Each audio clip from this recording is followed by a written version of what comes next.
Ms. Nobles, my heart goes out to you for the loss of your daughter. Thank you for being here with us today and for sharing her story.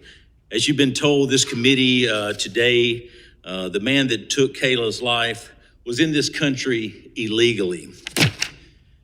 He was originally from El Salvador, where he was a known member of the MS-13 gang, a fact which was later easily verified, both by his gang tattoos and by a simple call to the El Salvador government. Ms. Nobles, does it concern you that Secretary Mayorkas has not made any significant changes to his border policies, especially ones that make it easier for illegal aliens to enter and continually be released into our country without proper vetting?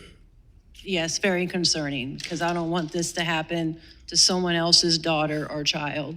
Thank you. In August of 2023, there was an individual arrested in Alabama whose background is stunningly similar to Kayla's murder.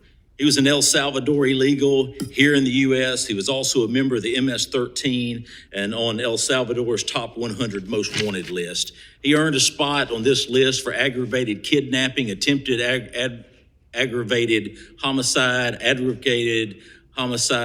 aggravated extortion, and terrorist organization. He was previously deported, yet Mayorkas opened the border and was able to make it back into this country.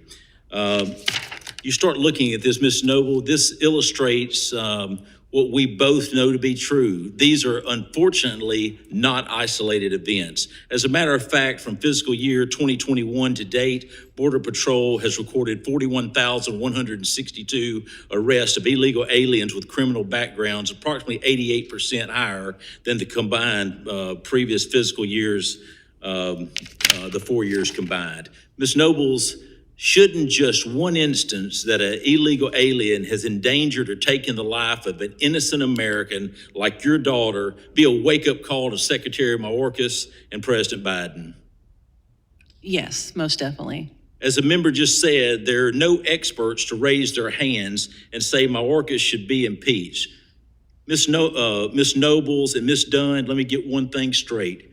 You're experts.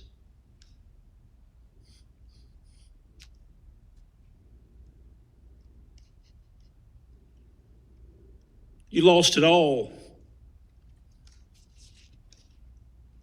As a matter of fact, it has been more than just one instance. In Alabama alone, May 2023, an illegal alien from Honduras raped a teenage girl in a restaurant bathroom. November 2022, an illegal alien sodomized a 13-year-old boy. July 2022, an illegal immigrant from Mexico killed and dismembered a woman's body and her child. The lone survivor, a 12-year-old girl, escaped after watching this horrific scene and being held captive with the decomposing remains.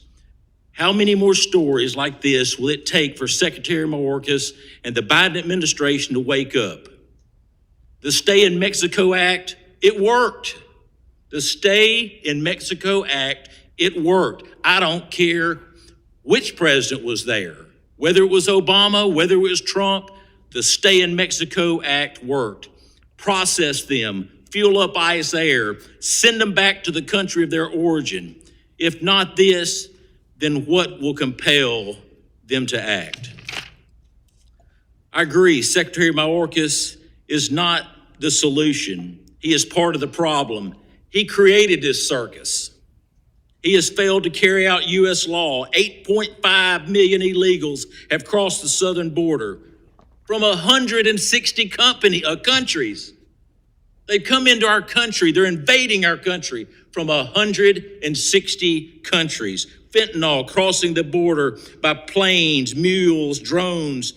Child slavery is rampant, and both sides of the aisle know it. 85,000 children illegally brought into America, and this administration says we have no clue where they are. No clue where they are. Guess what? They're in sex slavery in our country. Let me answer the fact. But I'm telling you right now, both of you are experts. You lost it all. You lost your daughters. You're an expert. Mr. Chairman, I yield back.